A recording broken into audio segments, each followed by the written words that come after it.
Hello, this is Blake. I'm a comics collector, art collector, artist, and movie fan, and I do reviews. And this is a review for Red Rooster, number 1 and number 2. I had heard a little bit about Red Rooster and his creator, Mitch Breitweiser, just because I poke around on YouTube and because I sometimes will pay ridiculous amounts for a comic on crowdfunding sites to support indie comics.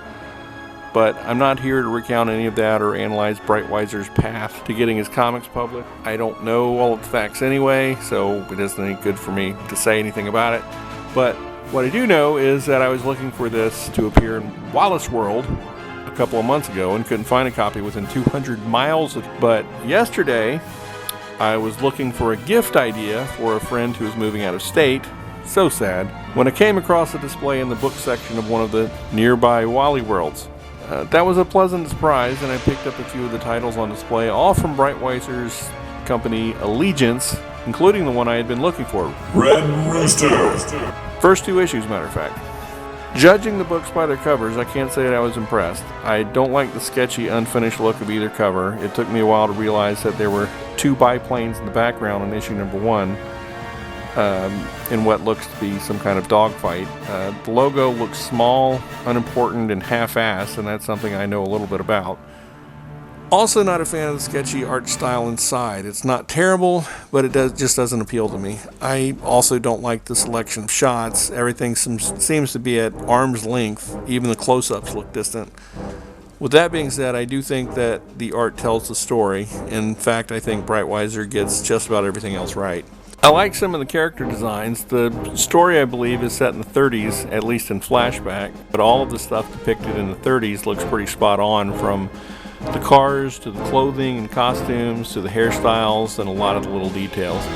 It looks like Breitweiser at least took in some old movies or serials to get the settings right. The story starts with a man burying what appears to be his dog Rascal. The guy buries his dog and says he's going home, subdues a grown man beating up a child along the way, then hops a train. Then the story goes back to the 30s, where the same man, I'm assuming, is a Rocketeer, Captain America, Golden Era style superhero named Red Rooster, who has a sidekick and the leader of a super team a la the Liberty Legion. Apparently over time he became a popular ad pitch man, but when he gets a tip that some old enemies are headed by train for Rooster's home, Big Town, he tries to get some of the band back together. Not a lot happens in that first issue, though. It's mostly set up, and the story beats are told in shorthand. It's not until about halfway into the second issue that we see any type of action, which takes place at the county fair.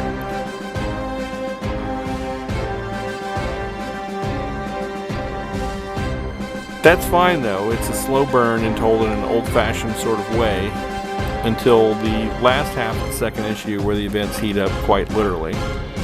I think I've seen this story before, but Breitweiser puts enough of his own spin to make it interesting. The story does seem to be unfolding at its own pace, and there's plenty to give the reader the idea that the story is going somewhere, and that the writer knows where that somewhere is. I guess the bigger deal is that I bought this at Wal-Mart and not my local comic book store.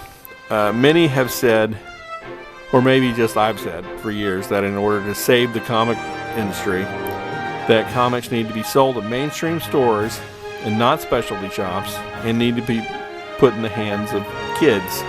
So Breitweiser is halfway there with Red Rooster. While I like the story, I don't think this kind of story generally appeals to kids because they don't have the context to appreciate the nostalgic aspect of this kind of throwback story.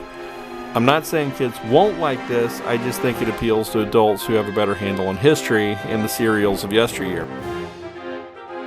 You don't have to have seen the serials of the 1930s and 40s to understand something like Raiders of the Lost Ark, but it helps, and maybe you'll get more of the winks to the audience when you see storytelling gimmicks inherent to that particular genre. But anyway, great show, Mitch Breitweiser. I'll come back for more. But in the meantime, could you do something about that damn sticker that Wal-Mart slaps on the cover? I really hate that. And I bet you thought I was going to say that I didn't like this, especially how I felt about the art style. I buy comics for the art, but it's not always everything, and Breitweiser laid a pretty good foundation here. I hope that continues. And that's it. I enjoyed reading this, and how often do I say that? Okay, not often. I usually complain about everything. So I hope you come back next time and you go to Wal-Mart and pick up a copy of Red Rooster or one of the other Allegiance titles. I picked up a couple more myself. Maybe I'll review them, I don't know. But stay well, and thanks for watching. Bye.